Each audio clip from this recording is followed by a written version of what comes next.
Hər vaxtınız xeyir olsun, dəyərli müəllimlər. Bugünkü dərsimiz sinifdə təhlükəsiz psixososial mühitin qurulması ilə bağlı qısnama bullying və onun qarşısının alınma yollarıdır. Biz dərsimizə başlamamışdan öncə real həyatda baş verən bir hadisə ilə başlayırıq. Bu hadisə Amerikanın Florida ştatında baş verib. 12 yaşlı bir Rebecca adlı şagirdin başına gələn hadisədən danışır. Deməli, Rebecca 15-ə yaxın sinif yoldaşı tərəfindən sosial mediada, məktəbdə ağır təhqirlərə məruz qalır və bu təhqirlərdən sonra Rebecca'da artıq depressiya yaranır və nəticədə Rebecca bir neçə dəfə xəstəxanaya yerləşdirilir. Amma ona qarşı olan verbal təhqirlər dayanmır, bitmir. Və bu verbal təhqirlər davam etdiyinə görə, uzun müddət davam etdikdən sonra artıq o gərginlik halı altında yaşamağa başlayır və Rebecca 2013-cü il sentyabrın 9-da intihar nəticəsində həyatını itirir. Bu hadisə ilə dərsimizə başlamamızın əsas səbəbi odur ki, yəni bullyingin insan həyatında nə dərəcədə, nə qədər ağır bir nəticələrə səbəb olduğunu biz artıq bu hadisə ilə müşahidə etmiş və anlamış oluruq. Əvvəllər bullying termini olmayıb, yəni əvvəllər bu termini mobbing kimi adlandırmışlar. Daha sonra bu termini bullying ilə əvəz etmişdilər. Bullying odur ki, fərdi şəkildə olunan bir zorakılıqdır, amma mobbing isə qrup şəklində kiməsə edilmiş zorakılıq kimi təsvir olunur. Bullying nədir? Bullying özünü müdafiə edə bilməyən şəxsə qarşı davamlı aqressiv davranış kimi təsvir edilir. Bullying nə zaman baş verir? Bullying yalnız məktəbdə deyil, hər yerdə baş verə bilər. İstənilən yaş dövründə baş verə bilər və istənilən halda bullying insana güclü psixoloji və fiziki travma verə bilər. Yəni bu ağır nəticələri verəcək bir travmaya, bir qüvvəyə malik bir haldır bullying. Bullying ən çox məktəbdə baş verir. Məktəbdə baş verən bullying daha çox ciddi xarakter daşıyır. Ona görə ki, bir çox hallarda yetkin insan psixoloji travmalardan müdafiə olunmaq üçün onda kifayət qədər inkişaf etmiş emosional intellektlər olur. Amma uşaq yaşlı insanlarda, uşaq yaşlı şagirdlərdə emosional intellekt o qədər də inkişaf etmədiyinə görə bu uşaqlarda bullying halı daha ağır nəticələrlə nəticələnir və ona görə də ən çox bullying halları məktəbdə baş verir. Bullyingin baş vermə səbəbləri müxtəlif ola bilər, müxtəlif səbəblərdən baş verə bilər. Etnik və milli mənsubiyyətinə görə insanda bullying baş verə bilər, cinsi və dini müxtəlifliyinə görə verilə bilər, öyrənmə çətinliyi olduğuna görə verilə bilər. Bəzən şagirdlərdə öyrənmə çətinliyi olduğuna görə digər şagirdlər tərəfindən həmin şagird lağa qoyula bilər. Sonra yaş fərqinə görə ola bilər. Bəzi şagirdlər var ki, məktəbə gec getdiyinə görə özündən daha balaca şagirdlərlə oxumağa məcbur olur. Bu da onun bullyingə məruz qalmasına səbəb ola bilər. Sonra sosial statusuna görə ola bilər. Ailə vəziyyətinə görə ola bilər. Ola bilsin ki, bəzi şagirdlərin sosial vəziyyəti aşağı ola bilər, bəzisininki yuxarı ola bilər. Ona görə də o da şagirdin bullyingə məruz qalmasına səbəb ola bilər. Geyim tərzinə görə şagirdi bullyingə məruz qoymaq olar, sonra xarici görünüşünə görə, introvert şəxsiyyət tipinə malik olduğuna görə və s. Bu faktorlar əsasında şagirdlər bullying olunan və həm də bullying edən şəxsə çevrilə bilərlər. Yəni şagird həm bullyingə məruz qalan bir şagird ola bilər, həm də o bullyingə məruz qaldığına görə artıq onda bullying edən bir şəxsə də çevrilə bilər. Və indi baxırıq müəllimlər. Bullyingin müxtəlif təsnifatları var. Bunlar hansılardır? Birinci, məqsədinə görə bullyingin növləri var. İkinci, davranışına görə bullyingin növləri var. Üçüncü, dolayı yolla təsirinə görə bullyingin növləri var. Bir də dördüncü, xüsusi növ bullying növləri var. İlk öncə baxırıq məqsədinə görə bullyingin növlərinə. Məqsədinə görə bullyingin növləri iki cür olur. Məqsədli bullying, bir də məqsədsiz bullying. Məqsədli bullying odur ki, bilərəkdən kiməsə təzyiq göstərmək, kimisə incitmək və zorakılığa məruz qoymaq. Bu növ bullyingdə bully xoşu gəlməyən insanı davamlı olaraq incitməkdən həzz alır. Məqsədsiz bullying nədir? Bu bullyingdə hər zaman məqsəd yönlü şəkildə pislik etmək məqsədi ilə etməyə bilər. Yəni bəzi şagirdlər var ki, özü xoşa gələn bir sözü və yaxud da özünə deyilən söz onun xoşuna gəlirsə, o da başqa şagirdə deyir, amma düşünmür ki, bu söz onun xoşuna gələ bilər, amma digər şagirdin ondan xoşu gəlməyə bilər. Və yaxud da bəzən olur ki, şagirdlər istəmədən öz sinif yoldaşları ilə zarafat edirlər. Düşünürlər ki, bu onun xoşuna gəlir, amma bəzi şagirdlər var ki, bu zarafatı götürmür və bu səbəbdən bullyingə məruz qalır. Bu olur məqsədsiz bullying. Məqsədsiz bullyingin özü də İki növü var. Düşünülməmiş bullying, bir də tədris bullyingi. Düşünülməmiş bullying odur ki, artıq burada münasibətlə bağlı olan bir bullyingdir. Bu bullying prosesinə yalnız əyləncə, oyun kimi baxırlar və onun qarşısındakı şəxsə vurduğu zərəri tam anlamırlar. Bu proses şagird-şagird arasında ola bilər, müəllim-şagird arasında ola bilər və yaxud da valideyn-şagird arasında ola bilər. Bu olur düşünülməmiş bullying. Yəni bu bullyingi yerinə yetirən, bullyingə səbəb olan şəxs o bullyingi etdiyini artıq anlamır. Məsələn, burada bir nümunə var. 1-ci sinif şagirdi Asif sinif yoldaşı Fuadın yaxın dostudur. Fuad idman dərsində Asifi tez-tez yumruqla vurur. Bu zaman Asif cavab qaytarmaq istəyir, amma fiziki olaraq zəif olduğundan Fuada güc gələ bilmir. Fuad bu prosesə oyun kimi baxır və düşünür ki, Asif də onun kimi əylənir. Halbuki Asif hər dəfə baş verən hadisədən çox məyus olur, özünü zəif hiss edir və ümumilikdə bacarıqsız hiss edir. Bu da onun qapalı düşüncə tərzinə keçməsinə səbəb olur və nəticədə bu Asifin həyatına ciddi təsir edir. Bu nümunədə gördüyümüz kimi müəllimlər, artıq burada şagird özü hiss eləmədən, düşünməmiş, o artıq qarşısındakı şagirdi, qarşısındakı sinif yoldaşını bullyingə məruz qoyur. Bu olur düşünülməmiş bullying, yəni məqsədsiz. Bir də var tədris bullyingi. Tədris bullyingi müəllimlər baş verir öyrətmə və öyrənmə prosesində. Burada tədrisdə köməklik etmək məqsədi ilə düşünülməmiş formada şəxsin bullyingə məruz qalmasına səbəb ola bilər. Bu proses şagird-şagird arasında da ola bilər, müəllim-şagird arasında da ola bilər, valideyn-şagird və yaxud da başqa şəxslər arasında da ola bilər. Bu növ bullyingi daha yaxşı anlamaq üçün bir dənə misal çəkək. Deyək ki, müəllim şagirdləri alternativ enerji mənbələri mövzusunda məqalə yazmaq tapşırır. Müəllim yazılmış məqalələrlə tanış olur. Onlarda biri kəsat yazılışına görə müəllimin diqqətini xüsusilə cəlb edir. Sinifdə şagirdlərlə müzakirə zamanı müəllim daha çox həmin şagirdin səhvlərini qeyd edir. Nəticədə şagird, müəllim ancaq məni müzakirə etməyin deyir. Müəllim, mən yalnız sənin işini qeyd etmirəm deyir. Əlbəttə ki, müəllim buna dərindən inanırdı, lakin sinifdə digər şagirdlər də müəllimin yalnız o şagirdin səhvlərini qeyd etdiyini vurğulayırlar. Deməli, burada müəllim nə edir? Bir şagird səhv edirsə və artıq onu bütün sinifə nümunə göstərir və tez-tez onun səhv etdiyini vurğulayır. Bu zaman müəllimin etdiyi, şagirdə qarşı etdiyi hal tədris bullyingidir. İndi isə gəlirik müəllimlər, bullyingin göstərdiyi davranışına görə bullyingin növləri. Bu da özü iki yerə bölünür. Fiziki bullying, bir də qeyri-fiziki bullying. Fiziki bullying ən çox rast gəldiyimiz bullying növüdür. Fiziki bullyingdə insanlar bir-birlərinə mütəmadi olaraq fiziki əziyyət verməsi ilə müşahidə olunur, nəticələnir. Amma bəzən olur ki, şagirdlər arasında adi konfliktlər baş verir. Biz onu bullying kimi qələmə verə bilmərik, bullying kimi adlandıra bilmərik. Amma bu vəziyyətdə müəllim diqqətli olmalıdır ki, həmin vəziyyəti bullyingə çevrilməsinin qarşısını alsın. Buna da uyğun olaraq bir misal çəkək ki, deyək ki, Arif çox sakit şagirddir, introvert şəxsiyyət tipinə malikdir, çox insanla, çox şagirdlə, sinif yoldaşlarla ünsiyyət qurmaqdan çəkinir, təkliyi sevir, amma sinifdə bir Ənvər adlı uşaq var ki, o da özünü sanki sinifin ağası kimi hiss edir və fiziki gücünə görə bir çox sinif yoldaşları ondan qorxur. Ənvər hər fürsətdə Arifi vurur və bununla onun necə zəif olduğunu daim hamı qarşısında nümayiş etdirir. Deməli, fiziki bullyingdə mütləq şəkildə təmas olmalıdır. Yəni, toxunmalıdır, toxunmaqla, vurmaqla və yaxud da onun əşyalarını sındırmaqla biz fiziki bullyingi orada müşahidə edə bilərik. Sonra gəlirik qeyri-fiziki bullyingə. Qeyri-fiziki bullying artıq burada təmassız baş verir. Təmassız baş verən bir bullying növüdür. Bu da bullyingin ən geniş yayılmış formalarından biridir. Qeyri-fiziki bullyingin özü də iki yerə bölünür. Verbal bullying, bir də qeyri-verbal bullying, hətta 3 yerə bölünür. Verbal bullying, qeyri-verbal bullying, bir də sosial bullying. Verbal bullying ən çox geniş yayılmış bullying növüdür. Verbal bullying sözlə, həm şifahi, həm də yazılı sözlə şəxsi təhqir etmə formasıdır. Yəni bu bullyingdə insanı sözlə təhqir edirlər. Bu yazılı da ola bilər, şifahi də ola bilər. Şifahi odur ki, yəni söz deməklə biz onu bullyingə məruz qoyuruq. Yazılı da ola bilər ki, şagird hər hansı bir kağıza yazılı formada söz yazır və bullyingə məruz qalan şagirdə sumkasına atır, cibinə atır. Bu olur yazılı bullying. Qeyri-verbal bullying isə burada jestlər daxildir, hərəkətlər daxildir, şəkil çəkmək daxildir və s.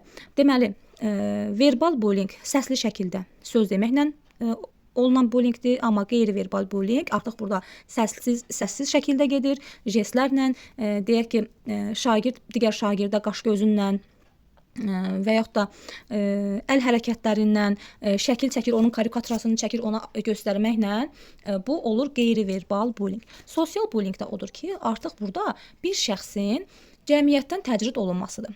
Sosial qrupdan təcrid olunmasıdır, uzaqlaşdırılmasıdır. Onun haqqında xoşa gəlməz şayiələrin yayılmasıdır və o şəxsi başqaları qarşısında utandırmaqdır. Bu olur sosial bullying. Sosial bullying deyək ki, məktəbin sosial aktiv qızlarından ibarət qrupu var və o qrupa daxil olan rəhmənin yeni saç düzümü qrup üzvlərinin xoşuna gəlmir və buna görə də mübahisə yaranır. Bu andan etibarən artıq qrup üzvləri rəhməni varlığını görməzdən gəlirlər və yığıncaqlara çağırmırlar, onun haqqında şayələr yayırlar, digər şagirdləri isə onu görməzdən gəlməsinə sövq edirlər. Bu zaman nə edirlər? Artıq rəhməni sosial bullyingə məruz qoyurlar. Sonra gəlirik üçüncü, bullyingin birbaşa və dolayı yolla təsirinə görə bullyingin növləri. Bu da özü iki yerə bölünür. Vasitəsiz bullying, bir də vasitəli bullying. Vasitəsiz bullying odur ki, burada bully bilavasitə özünün təcavüzün nəticəsində etdiyi bir bullyingdir. Bu bullyingin bütün növlərində müşahidə edilə bilər. Fiziki və qeyri-fiziki bullyingdə də müşahidə edilə bilər. Bəs müəllimlər, vasitəli bullying nədir? Vasitəli bullyingdə artıq burada üçüncü şəxsin iştirakı var.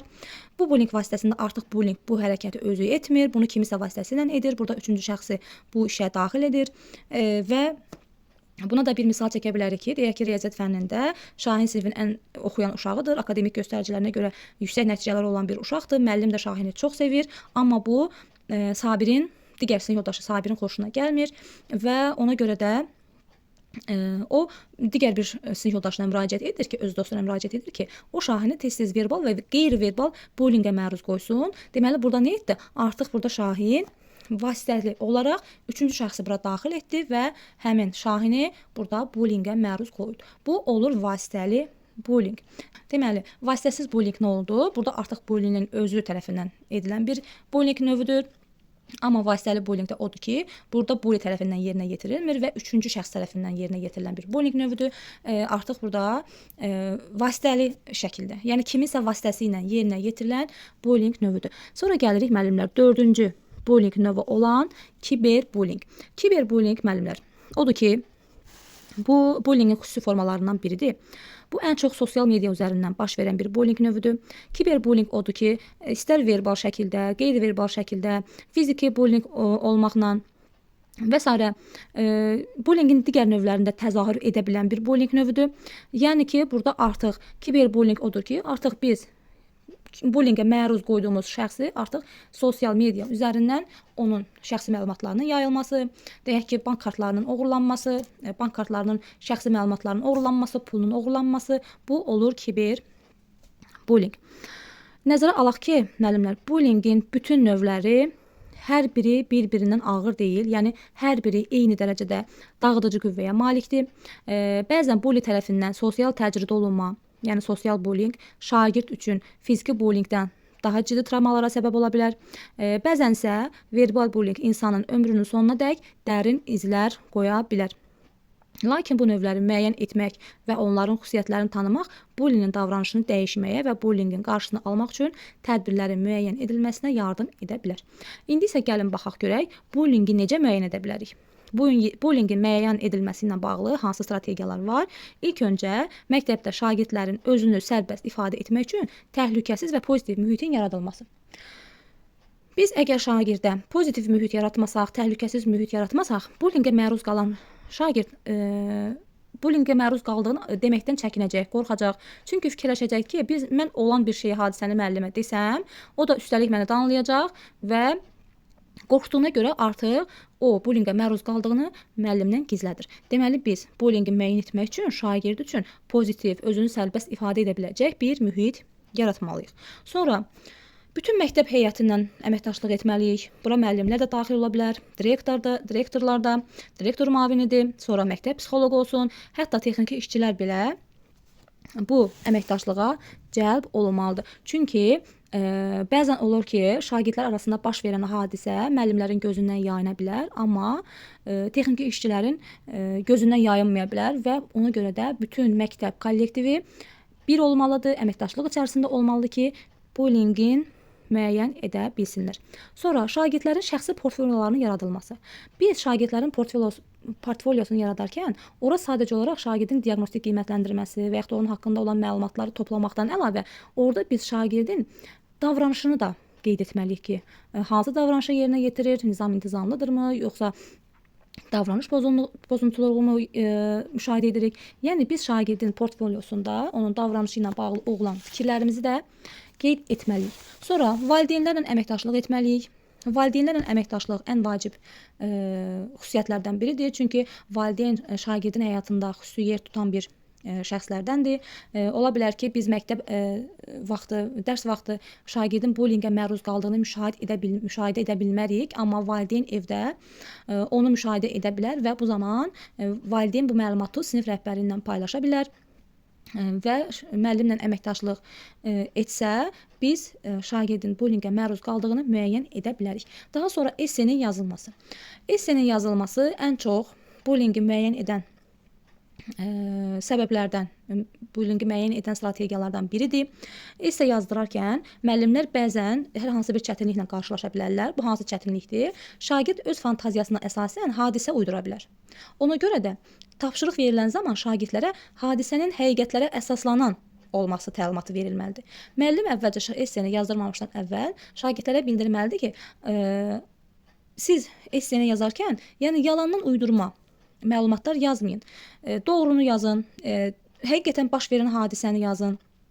Bu təlimatlarla müəllim şagirdi məlumatlandırmalıdır. Daha sonra bully öz davranışından agah olduğundan özü haqqında yazmaqdan imtina edə bilər və tamamilə uydurulmuş bir hekayə yaza bilər. Burada şagirdin səmimi davranması üçün müəllim sinifdə mühakimədən uzaq bir mühit yaratmalıdır. Sonra bullyingə məruz qalan şəxs hamı biləcək və əziyyət bir daha kəskinləşəcək qorxusu qarşısında qalır və öz başına gələn hadisəni yazmaya bilər. Biz burada şagirdlərə konfidensiallığın qorunacağını əmin etmək üçün məlumat verə bilərik. Onun konfidensiallığın vacib amillərdən olduğunu şagirdlərə bildirə bilərik. Sonra anonim sorğu var. Anonim sorğu da bullyingin müəyyən edilməsində işə yarayan əsas strategiyalardan biridir. Burada müəllim şagirdlərə anonim sorğu təqdim edir, suallar təqdim edir. Təbii ki, burada da gizlilik qorunmaq şərti ilə bu da ən effektiv strategiyalardan biridir. Çünki burada gizlilik qorunduğuna görə bullyingə məruz qalan şagird öz fikirlərini sərbəst şəkildə yaza bilər. Sonra müəllimlər gəlirik bullyingin qarşısının alınması yollarına. Bullyingin qarşısının alınma yolları müəllimlər bir neçə yolu var. İlk öncə biz nə edə bilərik? Bullyingin qarşısını almaq üçün mənəvi dəyərləri aşılaya bilərik şagirdlərdə. Şagirdlərdə mənəvi dəyərləri aşılamaq üçün biz nə edə bilərik? Onların inancını, dünya görüşünü, kimisə təsiri altına düşməməsini başa sala bilərik. Və yaxud da onları uşaqlar evinə, qocalar evinə apara bilərik. Onlara real təcrübələrlə tanış edə bilərik ki, onlarda mənəvi inkişaf formalaşsın. Sonra emosional intellektin formalaşdırılması. Emosional intellektdə nə idi müəllimlər? Özünü dərk etməsi, özünü tanıması, münasibətlərin qurulması, empatiya qurması. Bunlar hamısı emosional intellekti formalaşdıran xüsusiyyətlərdir. Bu da bullyingin qarşısının alınma yollarından biridir. Sonra əsas müəllimlər ən çox istifadə olunan buzqıran strategiyasıdır. Buzqıran strategiyasını bildik ki, nə idi? Şagirdlərin bir-birini tanımasını təmin edən bir strategiyadır. Burada şagirdlər bir-birlərinə qarşı empatiya nümayiş etdirirlər və bir-birlərini yaxından tanıyırlar.